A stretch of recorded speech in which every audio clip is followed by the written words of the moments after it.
Study centre. इस video में मैं यूपीएससी ईपीएफ एपीएफसी की कट ऑफ के बारे में डिस्कस करूंगा।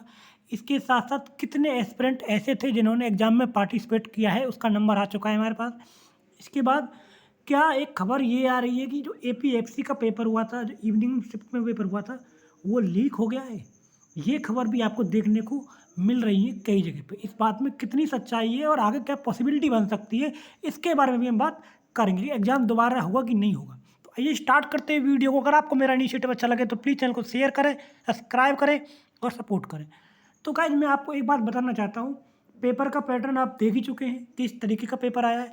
अब लोग अपनी अपनी बातों से क्लेम कर रहे हैं कि पेपर आसान था, कुछ कह रहे हैं कि टफ था। देखो मैं आपको एग्जाम्पल देता हूँ कि एपीएफसी का जो पेपर था, वो पेपर हुआ है आपका 4 बजे ख़त्म। आपको इस बात को समझिए प्लीज़। और एक जो कोचिंग वाला बहुत बड़ा कोचिंग है, उसका मैं नाम नहीं लूँगा, उसने 4:15 पर अपने टेलीग्राम पर ये अनाउंसमेंट कर भी दिया है कि फर्स्ट नज़र में हम एपीएफसी का पेपर देखेंगे तो ईजी है। यानी इंग्लिश के उसने क्वेश्चन देख लिए तो पेपर बहुत ईजी हो गया। यानी कि उसने उसके जो टेलीग्राम पर जो मेंबर है 60-70 हज़ार के आसपास करे। मैं नाम नहीं लूँगा उसका, लेकिन आप इस बात को प्लीज़ समझो। ये जो कह रहे हैं ना कि आसान है, बहुत टफ है, क्योंकि इनको ये पता है कि अगर ये पेपर को आसान नहीं बनाएंगे तो 2 साल बाद फिर से एपीएफसी या ईपीएफओ का जो ईओरए का वैकेंसी आएगी, तो उसमें ये अपना कोर्स कैसे बेचेंगे। तो इसीलिए इन्होंने अनाउंस कर दिया 15 मिनट बाद ही पेपर को देखने के बाद।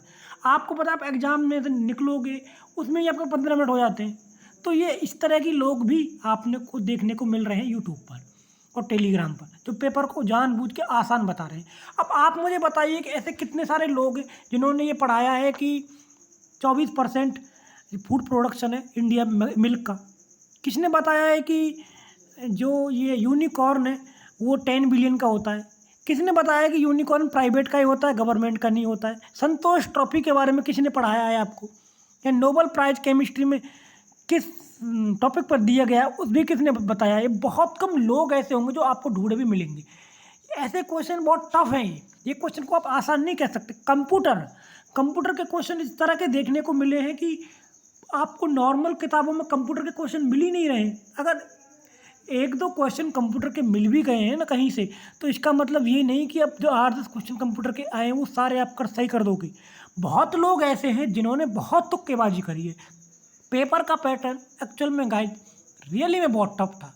आप किसी टॉपिक को देखकर ये नहीं कह रहे, जैसे कुछ लोग ये कह रहे हैं इंग्लिश बहुत आसान थी। जिन बंदों की बंदा नहीं जिन एस्पिरेंट की इंग्लिश आसान थी, जिनको इंग्लिश अच्छी लगती थी, क्या वो जनरल स्टडी अच्छी से कर पाएंगे? हिस्ट्री बहुत डेप्थ में पूछी थी। मेरा खुद का ऑप्शनल हिस्ट्री है, तो यकीन मानना कई सारे क्वेश्चन ऐसे थे हिस्ट्री के जिसने मेरा दिमाग भी हिला दिया।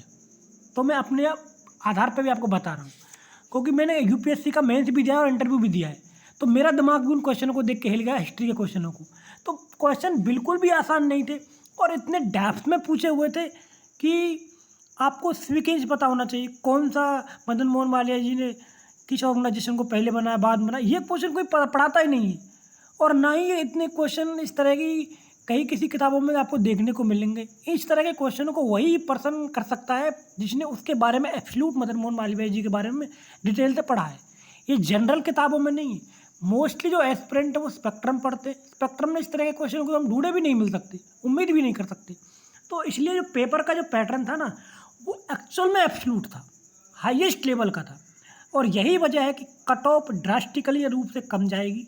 आप यकीन मानना कट ऑफ। और एक बात तो बता देता हूँ मैं आपको, जो ये बोल रहे हैं ना कि इतनी कट ऑफ जाएगी, 30% के आसपास का यूपीएससी की ने भी खबर बताई है कि 30% के आसपास का एस्पिरेंट ऐसे हैं जिन्होंने एग्जाम में पार्टिसिपेट किया है।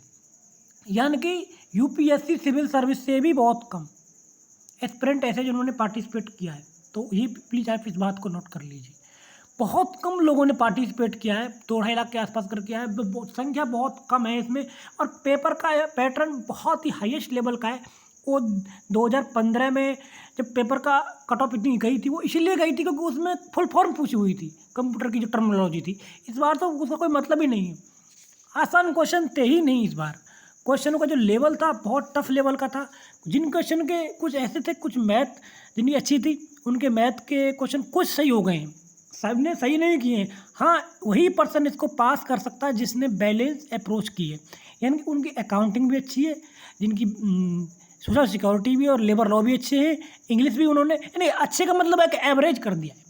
आपको ये नहीं है कि इंग्लिश में से आपको 20 में से 20 क्वेश्चन करने की ज़रूरत है, इंग्लिश में आप 10 क्वेश्चन कर लो। इसके साथ साथ आप कुछ क्वेश्चन, आधे क्वेश्चन पॉलिटी से सही कर लो, आधे हिस्ट्री से कर लो, आधे ज्योग्राफी से कर लो, ज्योग्राफी से नहीं है इसमें, लेबर लॉ से कर लो, अकाउंटिंग से कर लो। तो अगर आधे आधे सब क्वेश्चन आप सही कर जाओगे तो आप आराम से इस पेपर को पास कर जाओगे। तो इस तरीके से देखने को मिला है।